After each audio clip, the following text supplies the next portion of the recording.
Padahal di sisi lain harga emas dunia naik 55%. Jadi sebenarnya kontribusi Freeport terhadap rakyat Papua itu seperti apa sih? PDRB yang katanya 77% itu siapa yang menikmati? Toh ternyata kemiskinan di Papua bukan turun malah meningkat begitu. Bahkan perbandingannya 1 dari 6 warga Papua berada di garis kemiskinan, Pak. Nah, termasuk berapa kali kami ke Papua, ya banyak juga yang masyarakat yang sebenarnya perlu perhatian negara secara serius begitu. Hari ini masyarakat kita seringkali ketika harga emas naik, Pak, itu terjadi antrian begitu panjang di Antam gitu, berjam-jam. Bahkan ketika sudah antri tidak ada barang, Pak. Bahkan setelah kami rapat dengan Dirut Antam di tempat ini, katanya salah satunya karena sistem wholesale, salah satunya juga karena bahan baku mereka yang terbatas. Bahkan mereka harus impor 30 ton per tahun begitu. Nah, sehingga kadang saya ini sampai mikir ya kan, kita ini salah satu penghasil emas terbesar di dunia. Kalau saya baca-baca nomor 8, nanti Bapak bisa koreksi nomor berapa begitu, Pak. Tapi kenapa kalau kita ini salah satu penghasil terbesar, tapi stok kita justru menipis begitu. Nah, maka saya kadang logikanya bingung juga, seperti yang kami data di tahun-tahun sebelumnya, tahun 2024-2025, bagaimana kemudian tahun 2024 Freeport memproduksi lebih dari 50 ton, tapi kemudian Antam di sisi lain harus tetap melakukan impor begitu. Nah, dan Freeport bahkan justru melakukan ekspor begitu. Nah, kenapa itu bisa terjadi begitu, Pak? Nah, maka saya akhirnya berpikir begini, negara kita punya 51% saham. Tapi kenapa kita tidak bisa berdaulat terhadap industri emas begitu, Pak? Nah, sebenarnya yang menentukan untuk Freeport bisa melakukan ekspor atau tidak itu siapa, Pak? Yang ambil kebijakan di dalamnya. Jadi saya bertanya-tanya, jangan-jangan walaupun kita berdaulat, kita punya 51%, tapi kita tidak punya kuasa untuk menentukan siapa yang berhak untuk menikmati ini begitu, Pak. Nah, kalau kita benchmark ke negara China, China saja hari ini justru berjibaku untuk bagaimana dia bisa mengimpor sebanyak-banyaknya emas, bahkan tahun kemarin 300 ton begitu. Kalau kita bicara juga ke India misalnya, India ini malah membuka bagaimana rakyatnya bisa mendapatkan akses yang mudah terhadap emas begitu. Nah, bagaimana di India hari ini konsumsinya sampai 700 sampai 800 ton begitu. Tapi rakyat kita, Pak, hari ini beli 1 gram aja susah, Pak, di Antam, apalagi saat harga naik begitu. Nah, maka saya sebenarnya senang dengan pernyataan Bapak tadi bahwa kalau bisa diserap 100% oleh Antam, produksi jenengan ini Bapak juga mau juga, bahkan Bapak suka begitu. Tapi kenyataannya selama ini bahkan di tahun 2025 sampai bulan September saja itu ke Antam baru mensuplai 8,5 ton. Betul nggak itu, Pak? Nah, sedangkan sisanya kalau saya baca di data jenengan tadi ada total tahun 2025 itu 33 ton. Artinya baru 30%, sisanya kemana? Nah, lalu kemudian artinya apa? Artinya ya kenapa ini bisa terjadi? Kenapa kita ekspor begitu? Nah, jadi kami berharap bahwa ke depan bukan hanya industri Freeport, tapi industri apapun yang bergerak di bidang emas di Indonesia, untuk ini bisa dimoratorium selama industri dalam negeri kita belum terpenuhi. Nah, rakyat kita yang tidak mau gratis loh, mereka beli, tapi itu pun antri berjam-jam nggak ada. Dan anehnya kalau beli ke oknum ada, Pak, begitu. Nah, itu. Kemudian juga saya ingin tadi sampaikan bahwa Bapak kontribusi terhadap PDB Papua Freeport 77%.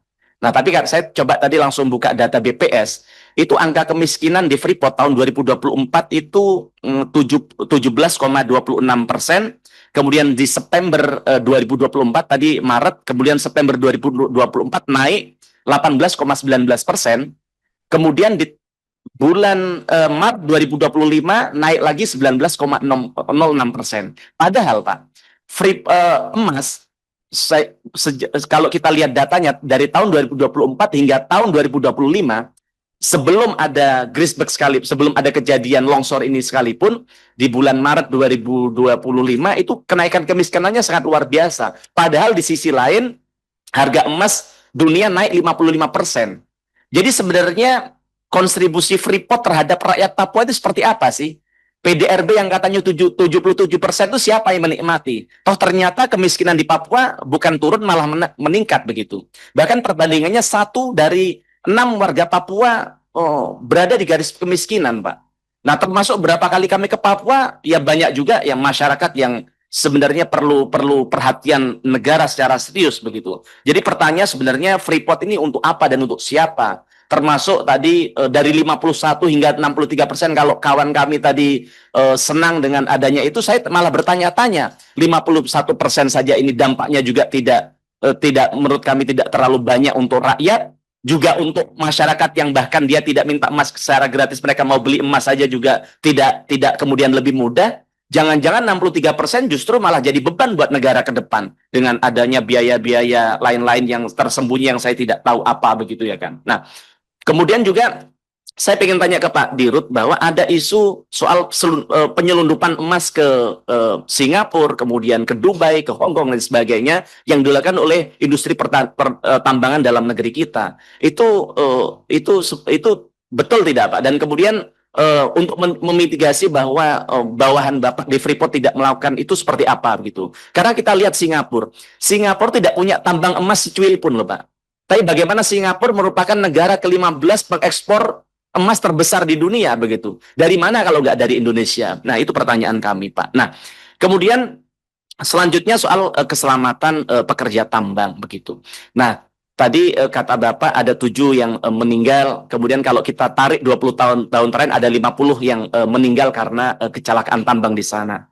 Nah, mereka ini kan bekerja untuk bagaimana menghadirkan sesuatu untuk keluarganya, memberikan kebahagiaan, memberikan nafkah, tapi justru menjadi ancaman bagi keluarga, bagi istri yang yang menunggu suaminya di rumah, bagi anak yang menunggu bapaknya di rumah. Nah, bagaimana Freeport memastikan soal keamanannya ini, Pak? Dan kemarin pasti setiap kejadian pasti ada mitigasi resikonya. Jadi siapa yang bertanggung jawab terhadap kejadian yang ada di Grisberg hari ini begitu, Pak? Nah, kemudian sudah memikirkan nggak, Pak? Karena kalau saya lihat di industri banyak negara hari ini dalam perang, kalau jenengan lihat perang, mengamati perang Rusia Ukraina, bagaimana Rusia dan Ukraina perang bukan antar manusia tapi sudah menggunakan AI, menggunakan robot begitu, Pak. Nah, kenapa ini sudah dipikirkan nggak? Tadi di roadmap-nya saya belum baca soal bagaimana melakukan otomatisasi dalam pertambangan ini, Pak. Nah, untuk bagaimana, karena apalagi sekarang semakin dalam tentu,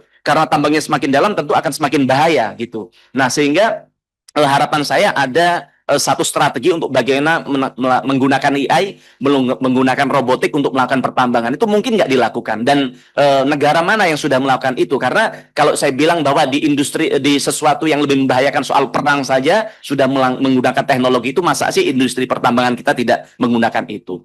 Termasuk soal, kami minta update soal asuransi yang 1 miliar US dollar atau sekitar berarti 16 triliun, Pak ya. 16 triliun rupiah itu. Itu sebenarnya diasuransikan ke siapa sih, Pak? Itu asuransi dalam negeri atau luar negeri begitu. Dan sekarang prosesnya seperti apa? Karena seringkali dalam asuransi ini kan ada main mata yang kemudian karena satu utak-atik angka yang kemudian membuat klaimnya tidak sebesar yang seharusnya dan dinikmati oleh oknum-oknum tertentu. Kami minta tanggapan soal hal itu.